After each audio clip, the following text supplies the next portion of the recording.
Hey, good afternoon, Puckheads. It's your buddy Choppadong. I'm going to come at you a little bit different angle today. We're going to do a video a little bit more on building lineups as opposed to talking stats and finding value and all that stuff. I'm going to show you how to have a plan when you're building lineups. I see a lot of questions of newer guys come in to DFS Army and say, hey, I got $4,100 left at wing. Who's good? Well, hell, I don't know. I don't know if you're stacking Columbus or if you're stacking Detroit. I don't know if you're trying to spread out, if you're playing a cash game or a GPP or what. I don't know. And I know some of the newer guys don't know the questions to ask, and that's fine. But let's start figuring out the number one thing that we should be doing when we're building lineups. Have a plan. I should already know what I'm trying to do with this lineup as I build it so that I never wind up at the end of the construction completely trapped by, okay, I've only got 4,100 left. I should never get to that point. I should know where the soft spots in the salaries are, and I should know where my value is to begin with so that I can reach for it when I need to pump my salary, my average salary per player back up there so that I can keep it into a manageable area. Okay, and there's nothing wrong with getting to that point, finding out, I found myself in kind of that dead zone salary-wise. I don't like anybody in this price range. Tear it down, start over again.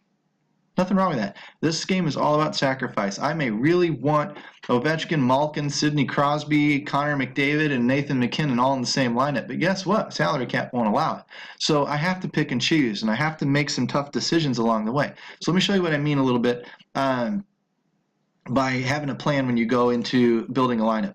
I already know some of the good spots on these 4-game slates tonight. I know Columbus is in a good spot. I know that Calgary and Ottawa is a pretty good game. Dallas is in a good spot. And Vancouver, Minnesota is an okay game, with Minnesota probably in a little bit better spot. Some of that is determined by Vegas. Some of that's determined by my own research. I sit down and I write these things down in the morning. Who's shooting, who's not shooting, who's allowing shots, which lines are doing the producing, and how are they matching up against the lines that are giving up goals and things. And I do a lot of videos showing you guys how to find that. So hopefully you know where I'm coming from already when I mention some of these spots, that I'm targeting. What we're going to do first, we're going to slot in our goalie. We're going to pick the expensive one. Columbus is a minus 200 favorite, and Bobrovsky's not necessarily the super safe goalie in the world, but he's probably the safest on tonight's slate to get us 20 points or so. So we're going to go ahead and lock him in. If we need to, we can drop down to a Dubnyk or Lettinen or somebody like that if we need the salary. And those are okay. Those aren't terrible ways to go. But we're going to try and see if we can't do it with Bobrovsky, keeping him intact. The other thing that I'm going to do is target the Columbus game because I think they're in the best spot personally. And the way I'm going to do that is through their top line, their center and their wings. Atkinson and Panarin. I like Panarin more, so I'm going to try. If I need to, I can free up $1,200 worth of salary to take Atkinson. The other way I'm going to do it is I'm going to overlap a little bit, and I'm going to grab me some Seth Jones. So by running this first stack in there, I've now just taken my lineup down to $5,500 per player. Now it's time to start running a plan.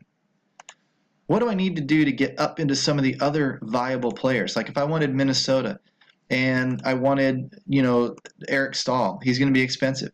If I wanted Zucker and Granlund, they're going to be expensive. I don't necessarily want to come down and punt with a Charlie Coyle just because I don't know if he's producing. If I take a look at his game log, it's not that good. 1.64, I can't have that.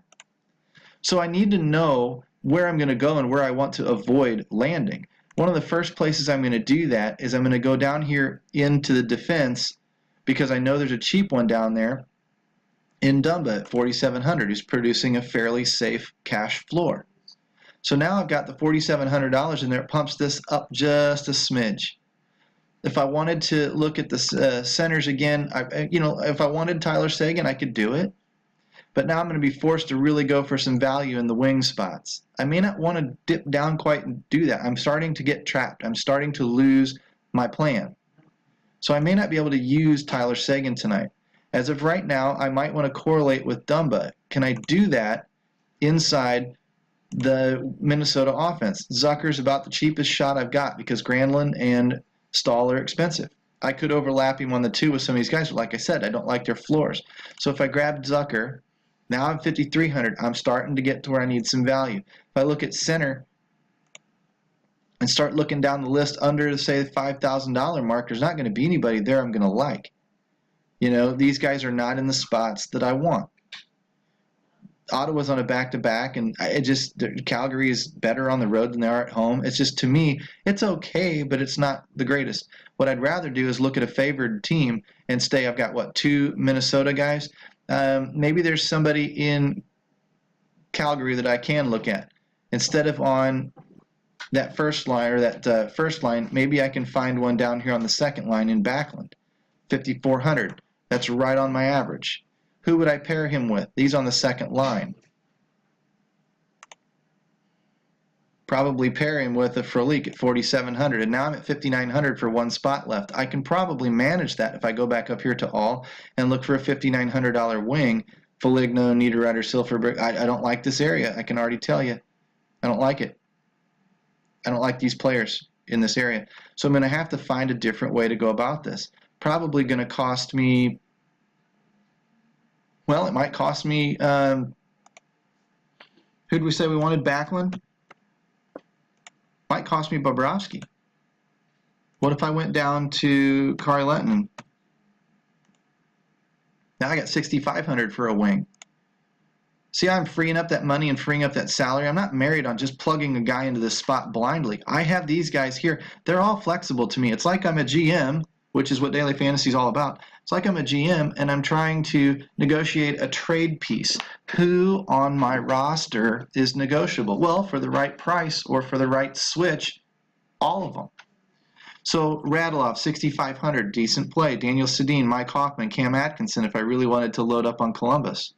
You know, if I went with Radulov, it's not terrible. And my lineup is set, and it's capped. Another way that I could do this is I can start with the goalie again, grab Bobrovsky. Let's say I wanted to use Dallas tonight. And I wanted to use Tyler Seguin, Radulov, and Klingberg. Can I do it?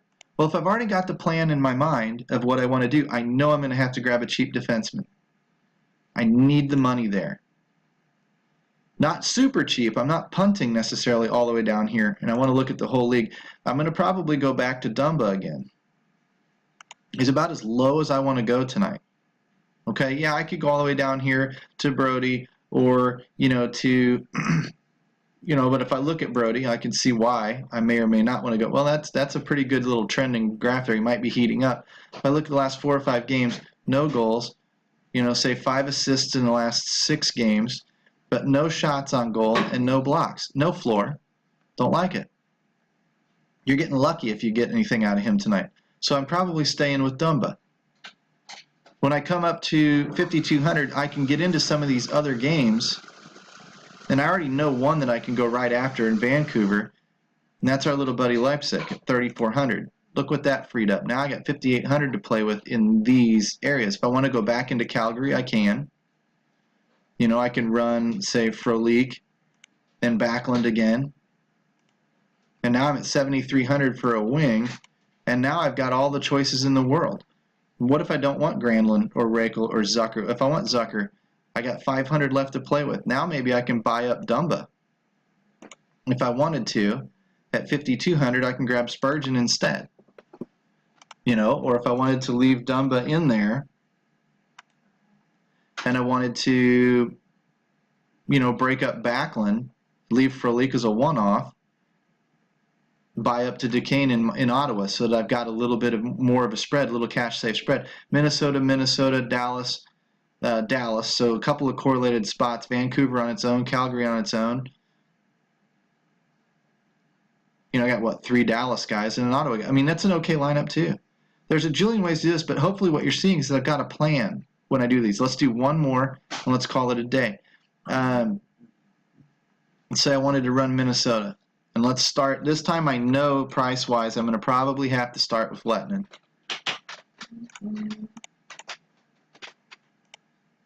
Because if I'm going to run into Minnesota's top lines and grab Stahl and then grab Granlund and Zucker, I'm probably toast. 5,000's a big stretch. So I can already see it coming. I'm probably not going to be able to do that tonight. If I do and run straight into Leipzig, maybe grab a Boone Jenner out of Columbus, You know, I'm already starting to punt at the wings. I'm going to have to really dig down here into the defenders too. You know, I mean, what, 5,900 at center. There's Dubois again. He correlates he doesn't correlate with Jenner. Wenenberg correlates with Jenner. And I don't like Wenenberg tonight. But if I had to, there it is. Now I got 6,400 for both my defenders. If I really, really wanted to do it, I easily could run Hamilton and Giordano as my Calgary guys. And now I've got a lineup with 1,400 spread. I didn't think I could do it. So with 1,400, where would I upgrade? I'd probably grab one of these punts and upgrade him for. Actually, I'd probably grab Granlund or Wenenberg and upgrade him first. But I wouldn't maybe upgrade him much. Let's say I come up here to Duquesne, and now I've got 600 to play with, and I'd probably grab Boone Jenner and see if I can't get out of that. Maybe I can get into the Calgary game at 4,700. I think I can for a leak. There's a capped out lineup. 1, 2, 3. Calgary might be a little too much exposure. 3 Minnesota guys, and then a one-off from Vancouver and whatever. But it's a viable lineup. So anyway, hopefully you're getting an idea of how to build these lineups and how to end up seeing what's happening ahead of time, seeing what's coming down the road so that you can start adjusting in the middle of your build so that you don't leave yourself hamstrung at the end. That's the kind of coaching that we teach our players to do inside DFS Army. That's the kind of stuff that if you want more information like that, you need to become a VIP inside the Army. Easiest way to do that, go to follow the link in the comments section, dfsarmy.com/ref/3. Plug in coupon code CHOP, C-H-O-P, and we will see you on the inside. Guys, it's always fun talking to you. I love the comments. I love interacting out on Twitter. Love my guys inside Slack, the VIPs. We talk all day long. Very, very fun way to do it. So, 10, 12 minutes in and out, quick tip of the day. Hopefully you got something out of it. My name is Chapadong, and I will see you when I see you.